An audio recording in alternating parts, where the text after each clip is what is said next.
Hi, this is Lisa Rangel of Chameleon Resumes, the premier executive resume writing company, and thank you so much for joining me today. Today, we're going to talk about 3 easy ways for you to holiday mingle to advance your executive job search. So, one of the biggest misconceptions is that the holidays are a time where hiring slows down. And I'm going to tell you that there's really nothing further from the truth. Even during 2020, December hiring was still pretty active. And when I was a recruiter, an executive recruiter, the months of December, November were often the second, third, or fourth highest months of the year in terms of my billing because companies have budgets that they need to exhaust and make sure that they're used by the end of the year. And the other thing is that sometimes people do leave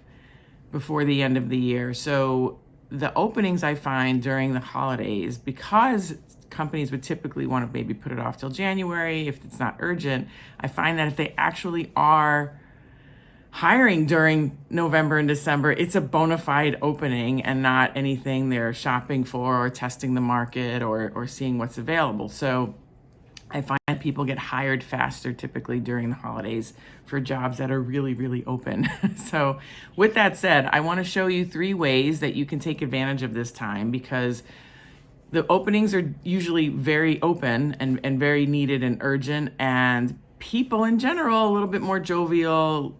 Although it's a busy time, they tend to be a little bit more relaxed for non-corporate get-togethers.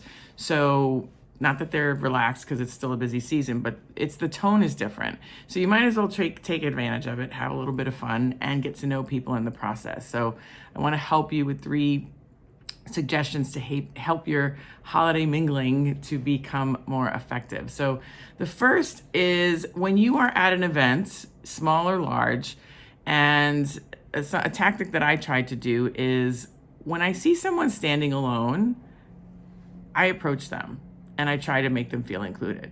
So I personally, most people don't believe this, but I'm really an introvert that plays well with extroverts. And so I walk into a room half the time and I'm just like, I don't want to talk to anybody. What are they going to think of me? And, and I do this for a living and it still gets me every time.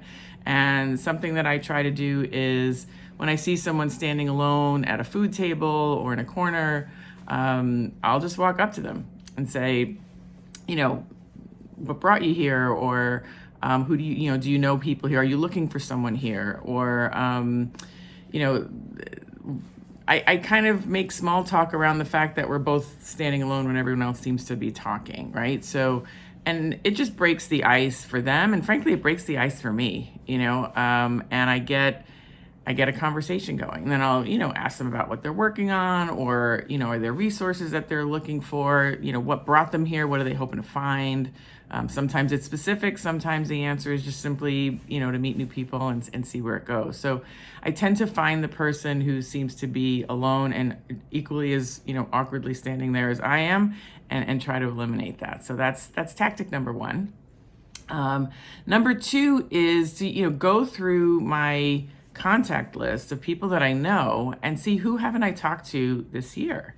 That happens, right? Life gets busy, things happen, it's moving fast, and then before you know it, bam, you haven't talked to somebody who you actually really like in like 10 months or 2 years.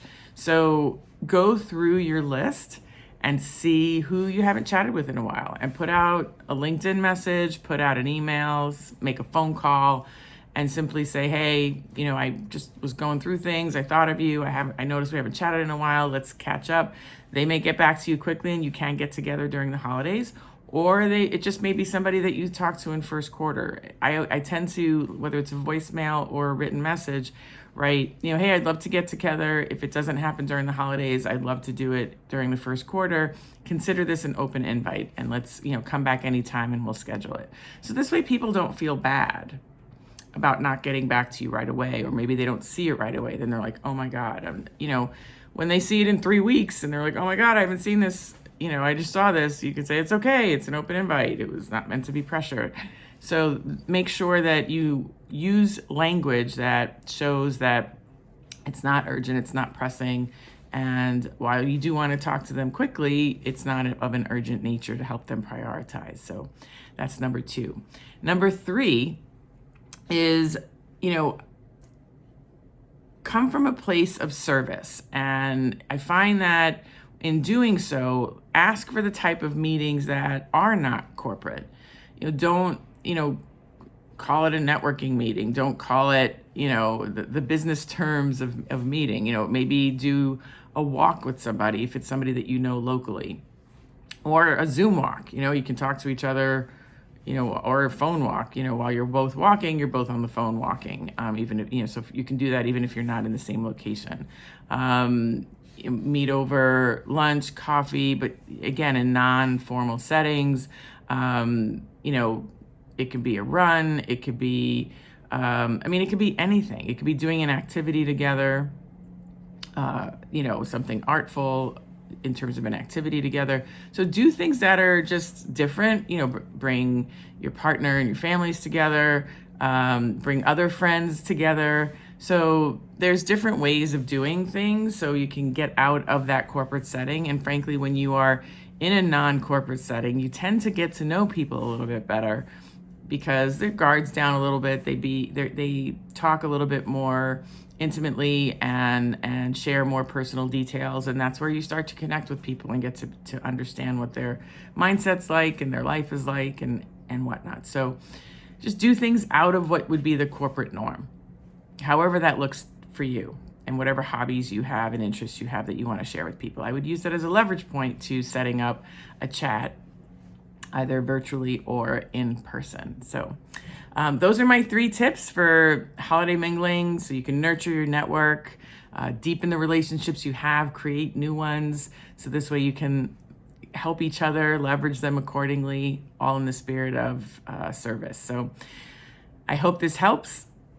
If you find that this video has helped you and you'd like to share it with somebody who's going through the job search during the holiday seasons, I'm going to ask you to share it with them.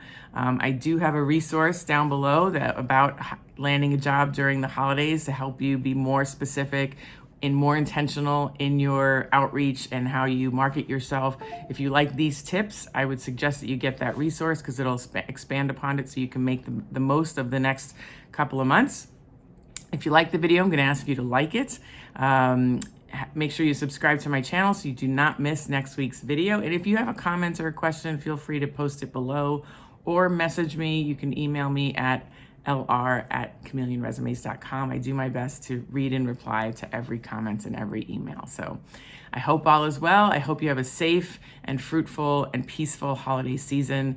And I look forward to seeing you next week. Take good care.